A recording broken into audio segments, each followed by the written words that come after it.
আহৰণ কৰিবলৈ সক্ষম হৈছিলহে কিন্তু তেতিয়া লাগিল অথন্তৰ সেইগৰাকী নন্দিনীয়ে তীব্ৰ গতিত গাড়ী চলাই এজন যুৱকৰ প্ৰাণ ল'লে এতিয়া দুদিনৰ আৰক্ষীৰ জিম্মাত আদালতে প্ৰেৰণ কৰিছে এই দুদিনৰ আৰক্ষীৰ জিম্মাতেই বহু তথ্য উদ্ঘাটন হ'ব বুলি আৰক্ষীয়ে আশা কৰিছে নমস্কাৰ স্বাগতম নিউজ 18 অসম নৰ্থ ইষ্টৰ এয়া হৈছে পোনপটীয়া সম্প্ৰচাৰ ষ্টুডিঅ'ত মই প্ৰাঞ্জল আমি আপোনালোকক জনাব বিচাৰিছোঁ নন্দিনী কাশ্যপৰ এই মুহূৰ্তৰ আপডেট আৰক্ষীয়ে 5 দিনৰ জিম্মাত বিচাৰিছিল কিন্তু সিজেএম আদালতে দুদিনৰ জিম্মাত প্ৰেৰণ কৰিছে আৰক্ষীয়ে এই দুদিনৰ জিম্মাতে নন্দিনীৰ মুখৰ পৰা বহু কথা উলিয়াবলৈ চেষ্টা কৰিব কি ধাৰা সন্নিৱিষ্ট হৈছে সেইখিনি আমি আপোনালোকক জনাম কিন্তু তাৰ পূৰ্বে কৈ থওঁ যে ইয়াৰ পূৰ্বেও নন্দিনীৰ বিৰুদ্ধে বদনাম এটা আছে যে তেওঁ খুব বেগত গাড়ী চলায় আনকি মেকআপ আৰ্টিষ্টে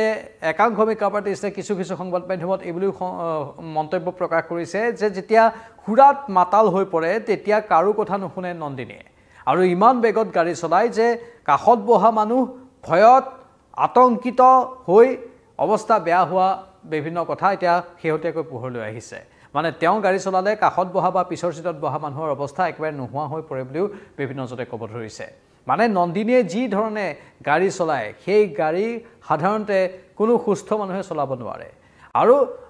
নিচাসক্ত হৈ গাড়ী চলোৱাৰো অভিযোগ উত্থাপন কৰিছে বিভিন্ন সংবাদ মাধ্যমত তেনেধৰণৰ বাতৰি সম্প্ৰচাৰ হৈছে কিন্তু সেই নিৰ্দিষ্ট দিনাখন নন্দিনী নিচাসক্ত অৱস্থাত আছিল নে নাই সেয়া এতিয়ালৈকে প্ৰমাণিত হোৱা নাই কাৰণ নন্দিনীৰ মাকে কৈছে যে গাড়ীখন তেওঁই চলাইছিল ড্ৰাইভাৰ নাছিল কিন্তু নন্দিনীয়ে চলোৱা গাড়ীখন ইমান তীব্ৰ গতিত কিয় চলাবলগীয়া হ'ল নে সেইদিনাও তেওঁ সুৰাসক্ত অৱস্থাত আছিল সেয়া স্পষ্ট হোৱা নাই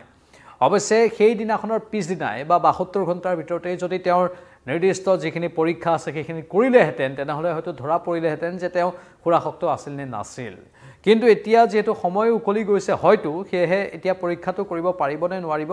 আমি সেইটো সন্দৰ্ভত এতিয়ালৈকে জ্ঞাত নহয় সেইটো নিৰ্দিষ্টভাৱে বিশেষজ্ঞই ক'ব পাৰিব আৰু আৰক্ষীয়ে এই ক্ষেত্ৰত কি ব্যৱস্থা গ্ৰহণ কৰিব পাৰে সেই কথা তেওঁলোকে ক'ব পাৰিব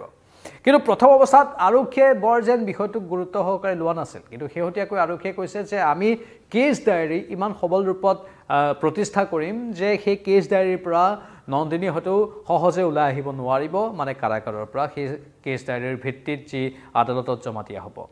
এতিয়া প্ৰথম অৱস্থাত চাওক এই নন্দিনী কাশ্যপক 25 জুলাইত যেতিয়া তেওঁ ঘটনাটো সংঘটিত কৰিলে তাৰ পিছদিনাখন আৰক্ষীয়ে বিশেষ কথা উল্লেখ কৰা নাছিলে পৰৱৰ্তী সময়ত তেওঁক ক্লিয়াৰ বণ্ডত যাবলৈ দিয়া হৈছিল 26 জুলাইত যান-বাহন আৰক্ষীয়ে ঘটনাটো অৱগত হয় তাৰ পিছতে নন্দিনী কাশ্যপক থানালৈ মাতি সোধপোছ কৰে কিন্তু ক্লিয়াৰ বণ্ডত যাবলৈ দিয়া হৈছিল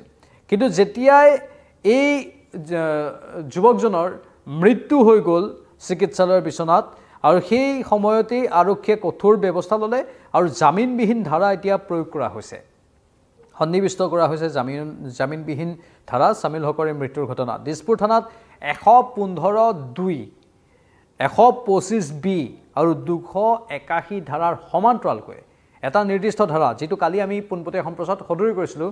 যে 115 হয়তো লাগি যাব পাৰে এতিয়া 115 ক্ষমা কৰিব 105 হয়তো লাগি যাব পাৰে এতিয়া 105 ভাৰতীয় ন্যায় সংহিতাৰ সেই ধাৰাটো লাগি গৈছে নন্দিনী কাশ্যপৰ ক্ষেত্ৰত 105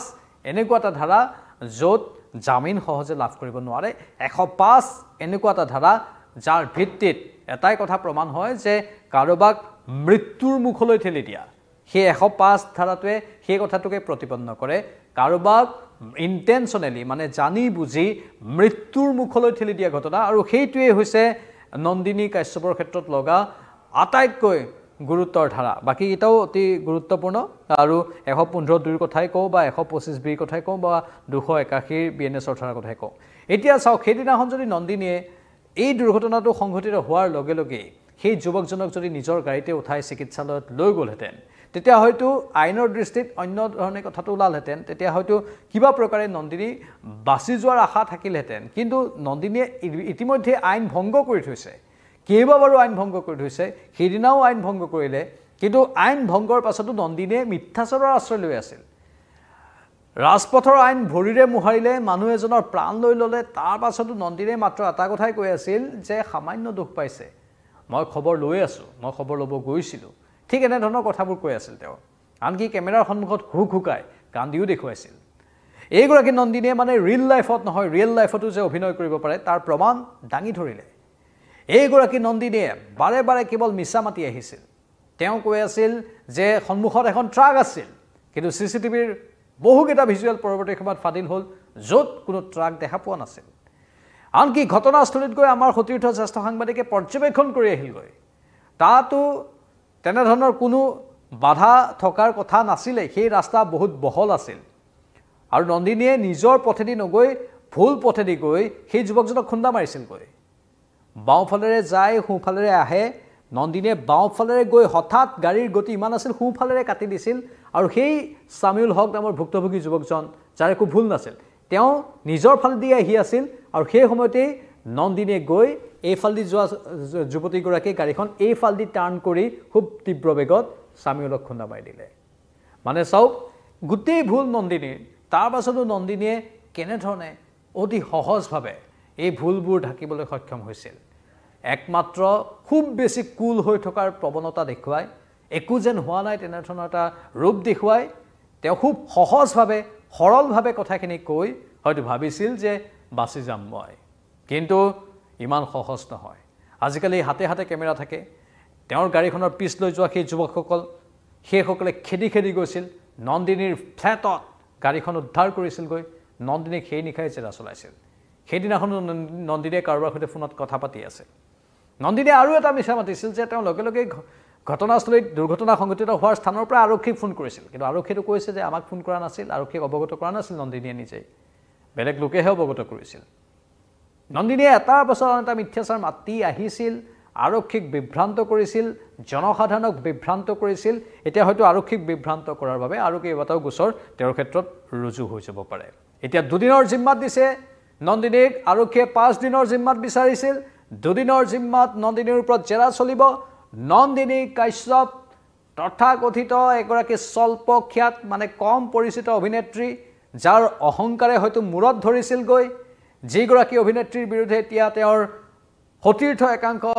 মেকআপ আৰ্টিষ্ট আৰু আন একাংশ লোকে সদৰি কৰিছে যে নন্দিনীয়ে হাতত ষ্টিয়াৰিং পালেই ক'ব নোৱাৰা হৈ যায় গাড়ী উৰাই দিয়ে তীব্ৰ গতিত যায় অভাৰ স্পীডিং তেওঁৰ এটা নিচা আৰু কেতিয়াবা হয়তো খুৰাত মাতাল হৈও তেওঁ গাড়ী চলাই এনেধৰণৰ অভিযোগো আহিছে আন বহুকেইটা সংবাদ মাধ্যমত তেওঁৰ একাংশ সতীৰ্থ তেনেধৰণৰ অভিযোগ দিছে মানে নন্দিনীয়ে কাকো নমনা হৈ যায় গুৰু গোসাঁই নমনা চৰিত্ৰ হৈ যায়গৈ যেতিয়া গাড়ীৰ ষ্টিয়াৰিং তেওঁৰ হাতত আহি পৰে আৰু যেতিয়া তেওঁ নিজৰ অহংকাৰী ৰূপটোক দেখুৱাই দিয়ে এনেধৰণৰো তেওঁৰ একাংশ সতীৰ্থই মন্তব্য আগবঢ়াইছে অহংকাৰী বুলিও একাংশই সদৰি কৰিছে বাকি অহংকাৰী হয় নে নহয় সেইটো আমি নাজানো এটো তেওঁৰ ব্যক্তিগত কথা তেওঁ কি কৰে কি নকৰে কিন্তু প্ৰথম কথা যে কাৰোবাৰ প্ৰাণ লোৱাৰ পাছতো ইমান সহজ সৰল ৰূপত থাকি অভিনয় কৰাটোক লৈ এটা বিৰূপ প্ৰতিক্ৰিয়াৰ সৃষ্টি হৈছে প্ৰতিগৰাকী লোকৰ নিজৰ নিজৰ ব্যক্তিত্ব থাকে তাত আমাৰ ক'বলগীয়া একো নাই মাত্ৰ মানুহে কোৱা কথাখিনি আমি এই পোনপটীয়া সম্প্ৰচাৰত সদৰি কৰিছোঁ কিন্তু মানুহ এজনৰ জীৱন যেতিয়া লোৱা হয় সেই জীৱন লোৱাৰ মূল্যও ভৰিব লগা হয় সেই মূল্য টকাৰে নহয় সেই মূল্য আন বহু প্ৰকাৰে ভৰিবলগীয়া হয় এজন মানুহৰ জীৱন এজন যুৱকৰ জীৱন গুচি গৈছে ই সহজ কথা নহয় এই সৰু কথা নহয় কিন্তু সেই কথাকেই সৰু কথা বুলি বাৰে বাৰে প্ৰতিবন্ধ কৰিবলৈ চেষ্টা কৰি আছিল প্ৰথম অৱস্থাত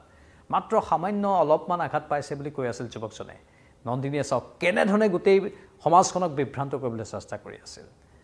নিজৰ কেৰিয়াৰৰ ওপৰতহে তেওঁৰ বেছি ফ'কাছ আছিল যুৱকজনৰ জীৱনটোতকৈও ভাবক নিজেই ভুল কৰি নিজেই দুৰ্ঘটনা সংঘটিত কৰিও কেনেধৰণে একাংশ লোকে বাস্তৱ জীৱনতো অভিনয় কৰি থাকিব পাৰে কিন্তু সেই অভিনয়ে তেওঁৰ বাবে কাল অমানিশা নমাই আনিলে যি কি নহওক ক'ৰবাত এদিন হয়তো জামিনত মুকলি হৈ আহিব কিন্তু ৰাইজে এনেধৰণে কৈছে যে এই কথাবোৰ সহজে আমি পাহৰি নাযাওঁ ইয়াৰ ৰাইজৰ একাংশৰ মতামত বা এই সামিউল হক নামৰ যিজন যুৱক তেওঁৰ বন্ধুবৰ্গৰ বা তেওঁৰ পৰিয়ালৰ বা আন একাংশ লোক যিসকলে এইকেইদিন সঘনাই টিভি চাই আছে বাতৰি চাই আছে আমাৰ ডিজিটেল প্লেটফৰ্মবোৰ চাই আছে সেই সকলোতে একেখিনিয়ে মন্তব্য শুনা গৈছে মানে জামিন লৈ হয়তো মুকলি হৈ আহিব পাৰে পৰৱৰ্তী সময়ত যেনেধৰণে আন বহুজন ওলাই আহিছে কিন্তু নন্দিনীৰ এই আখ্যানটো আমি পাহৰি নাযাওঁ কাৰণ অভিনেতা হ'বলৈ বা শিল্পী হ'বলৈ মানুহৰ মৰমৰ প্ৰয়োজন সেই মৰমখিনি হেনো এতিয়া নাপাব নন্দিনীয়ে সেই মৰমখিনিৰ অভাৱ ভালদৰে অনুভৱ কৰিব অৱশ্যে তেওঁ যদি অহংকাৰীভাৱে এই কেৰিয়াৰটো নলওঁ বুলি ভাবি তেতিয়া তেওঁৰ বেলেগ কথা কিন্তু সাধাৰণতে মানুহৰ পৰা যদি মৰম পাম বুলি তাৰ পাছতো ভাবি থাকে সেইখিনি মৰম ৰাইজে নিদিও বুলি সদৰি কৰিছে বিভিন্ন সংবাদ মাধ্যমৰ কেমেৰাৰ সন্মুখত নলবাৰীত সেই সামিউল হকৰ গাঁৱৰ মানুহ ওচৰ চুবুৰীয়া মানুহ বা যিসকলে সমবেদনা জ্ঞাপন কৰিবলৈ সামিউল হকৰ বাসগৃহত উপস্থিত হৈছে তেওঁলোকেও এই কথাখিনিকে কৈছে কোনেও সহজভাৱে ল'ব পৰা নাই আনকি তেওঁলোকে কৈছে যে ক'ৰবাত মিথ্যাচাৰৰ আশ্ৰয় লৈছিল পৰিয়ালৰ লোকেও কাৰণ মাতৃয়ে নন্দিনীৰ মাতৃয়ে কৈছিলে যে নন্দিনীৰ পিতৃ চিকিৎসালয়ত গৈছিল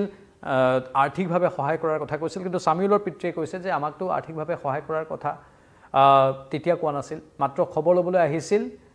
কিন্তু তাৰ বাহিৰে একো কোৱা নাছিল বুলি সামিউলৰ পিতৃয়ে সদৰি কৰিছে আৰু খবৰ ল'বলৈ যাওঁতে নন্দিনীৰ মাতৃয়ে কৈছে যে পিতৃক কোনোবা যুৱকে দুৰ্ব্যৱহাৰ কৰিছিল সামিউলৰ পিতৃয়ে কৈছে যে তেনেধৰণৰ কোনো দুৰ্ব্যৱহাৰ কৰা হোৱা নাছিল পইচা দিব খোজা নাছিল কিন্তু নন্দিনীৰ মাতৃয়ে কৈছে যে নন্দিনীৰ পিতৃয়ে সামিউলৰ পিতৃক টকা দিব বিচাৰিছিল চিকিৎসাৰ বাবে সামিউলৰ কিন্তু তেনেধৰণৰ কোনো টকা দিয়াৰ তেওঁৰ বডি লেংগুৱেজ সামিউলৰ পিতৃয়ে দেখা পোৱা নাছিল বুলি সদৰি কৰিছে সামিউলৰ পিতৃয়ে কোনো টকা জচা নাছিল মানে